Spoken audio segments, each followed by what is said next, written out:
Welcome to Rashmi channel. ઓગસ્ટનું પહેલું week એટલે કે બ્રેસ્ટ ફીડિંગ વીક. ઓગસ્ટનું પહેલું વીક એટલે બ્રેસ્ટ ફીડિંગ વીક તરીકે ઉજવવામાં આવે છે. તો મને થયું કે ચલો આપણે આ વીકની ઉજવણી કરીએ અને મારું નોલેજ હું પ્રેગ્નન્ટ મધરને આપું. વર્લ્ડ બ્રેસ્ટ ફીડિંગ વીક એટલે કે વિશ્વ સ્તનપાન સપ્તાહ.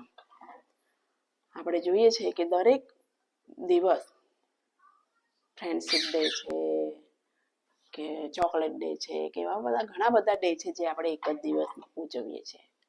આ બ્રેસ્ટ ફીડિંગ વીક એ આખું અઠવાડિયું આપણે ઉજવીએ છીએ, કારણ કે બ્રેસ્ટ ફીડિંગનું મધર અને બાળકના જીવનમાં એટલું મહત્વનું છે કે આપણે એક દિવસની અંદર એનું મહત્વ આપણે સમજાવી શકતા નથી. તેથી આપણે આખું અઠવાડિયું ઉજવીએ છીએ. દર વર્ષે WHO બ્રેસ્ટ ફીડિંગ વીક એટલે કે વિશ્વ સ્તનપાન સપ્તાહમાં એક થીમ રાખતા હોય છે. દર વર્ષની WHOની થીમ અલગ અલગ હોય છે. આ વર્ષની WHOની થીમ છે પ્રાયોરિટાઇઝ બ્રેસ્ટ ફીડિંગ અને create sustainable support system. Prioritise એટલે કે દૂધ પીવડાવતી માતાને પ્રાયોરિટી એટલે કે એને અલગ રૂમની વ્યવસ્થા કરવી જોઈએ. આ વર્ષની આ થીમ એ સ્લોગન નથી, પણ દરેક ગવર્મેન્ટ હોસ્પિટલ જ્યાં વુમન વર્કિંગ કરતી વુમન હોય, એ ઓફિસ કે પ્રાઇવેટ પબ્લિક પ્લેસ, એ લોકોનો એક ચેલેન્જ છે કે દરેક જગ્યાએ જ્યાં પણ મોટી મોટી સંસ્થા છે, ગવર્મેન્ટ હોસ્પિટલ છે, ઘર છે, જ્યાં ફિમેલ વર્ક કરતી હોય ત્યાં આગળ એ ફિમેલ માટે ખાસ એક ફીડિંગ રૂમ રાખવી જોઈએ. એવો આ વર્ષનો થીમ ગવર્મેન્ટનો થીમ છે. પ્લસ એને પ્રાયોરિટી અને એને સપોર્ટ આપવો જોઈએ, અને સપોર્ટ અને પ્રોત્સાહન આપવું જોઈએ. એટલે આ ગવર્મેન્ટે ખાસ આ થીમ કરેલો છે કે માતા ક્યારે પણ ગમે તે જગ્યાએ ફીડિંગ શરમ વગર આપી શકે છે. અને મધરને મારી હમ્બલ રિક્વેસ્ટ છે કે ફીડિંગ આપતી વખતે સેમ એટલે શરમ અનુભવવી જોઈએ નહીં. તમારે પ્રાઉડ ફીલ થવું જોઈએ. ફીડિંગ આપવું એ તમારો હ્યુમન રાઇટ્સ છે. એટલે તમે ગમે તે જગ્યાએ ગમે ત્યાં તમે બાળકને ફીડિંગ આપવું જોઈએ. અને આવી મધરને આપણે સપોર્ટ કરવો જોઈએ અને એને પ્રોત્સાહન આપવું જોઈએ, પ્રમોટ કરવી જોઈએ કે ના, બાળકને મધર ગમે ત્યાં જગ્યાએ ફીડિંગ આપે છે તો એ બહુ જ સારી વસ્તુ છે, અને એ રીતે આપણે એને સપોર્ટ કરવો જોઈએ. હવે બ્રેસ્ટ ફીડિંગ વીક આખું અઠવાડિયું ઉજવાય છે, તેના કારણે શાના માટે ઉજવીએ છીએ? તેના કારણે આપણે બ્રેસ્ટ ફીડિંગની જાગૃતિ માટે, બ્રેસ્ટ ફીડિંગને પ્રોત્સાહન આપવા માટે અને બ્રેસ્ટ ફીડિંગ મિલ્કની અવેરનેસના માટે આ વીક ઉજવવામાં આવે છે. મારા આગળના વિડીયોમાં તમે જોયું, મેં વિડીયો ઉતાર્યો છે, એમાં બ્રેસ્ટ ફીડિંગથી મધરને અને બેબીને કયા કયા ફાયદા થાય છે તે મેં વિડીયોમાં કરેલો છે, જે તમે એમાં જોઈ શકો છો કે બ્રેસ્ટ ફીડિંગથી મધરને અને બાળકને શું ફાયદા થાય છે.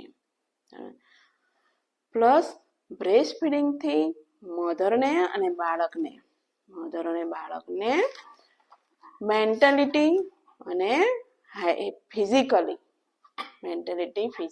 અને ઇન્ફેક્શન એ ત્રણેયમાં સારો સપોર્ટ મળે છે. મેન્ટલી ગ્રોથ થાય છે, ફિઝિકલી ગ્રોથ સારી રીતના થાય છે, એકબીજાને વચ્ચે બોન્ડિંગ પણ વ્યવસ્થિત થાય છે, ઇન્ફેક્શન પણ બાળકને લાગતું નથી. શરૂઆતનું જે મિલ્ક, પીળા કલરનું મિલ્ક હોય છે, એ બાળકને ગોલ્ડ મિલ્ક તરીકે કહેવામાં આવે છે. એ બાળક માટે ખૂબ જ ઇમ્પોર્ટન્ટ છે. એ લોંગ લાઈફ સુધી બાળકને એનામાં રોગ પ્રતિકારક શક્તિ ઉત્પન્ન કરવામાં મદદ કરે છે, અને બાળકની ઓબેસિટી, ડાયાબિટીસ, બીપી એવા ડાયગ્નોસિસથી પણ બચાવી શકે છે. અને મધરને ઓવરી કેન્સર, બ્રેસ્ટ કેન્સર આ બધાથી પણ બચાવી શકાય છે. એટલે ખાસ મારી હમ્બલ રિક્વેસ્ટ છે તો કે મધરે 6 મહિના બાળકને ફક્ત અને ફક્ત પોતાનું જ દૂધ આપવાનું છે, અને ઉપરનું કોઈ પણ જાતનું લિક્વિડ આપવાનું નથી.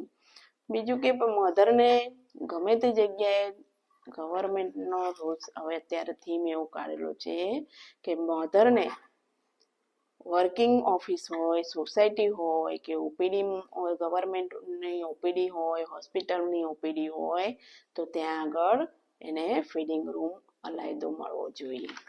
તે ઉપરાંત મધરને વર્કિંગ વુમનને એના હક મળી રહે એવો પ્લાન હોવો જોઈએ કે એને મેટર્નિટી લીવ મળે, પ્લસ જ્યારે મધર ડ્યુટી કરતી હોય ને બાળક ફીડિંગ લેતું હોય તો એને બ્રેસ્ટ ફીડિંગ માટે બ્રેક આપવી જોઈએ કે જેથી કરીને બાળકને ફીડિંગ આપી શકે છે.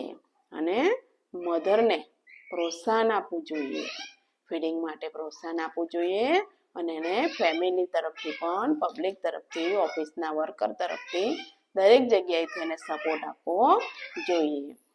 તે આ મારો આજનો ઉદ્દેશ મધરને એને ફીડિંગ માટેના મહત્વને બ્રેસ્ટ ફીડિંગ વીક ઓગસ્ટનું પહેલું અઠવાડિયું બ્રેસ્ટ ફીડિંગ મિલ્ક તરીકે ઉજવવામાં આવે છે. એ આખું વીક ઉજવવામાં આવે છે એટલે કે બ્રેસ્ટ ફીડિંગનું ખૂબ જ જીવનમાં મહત્વનું છે.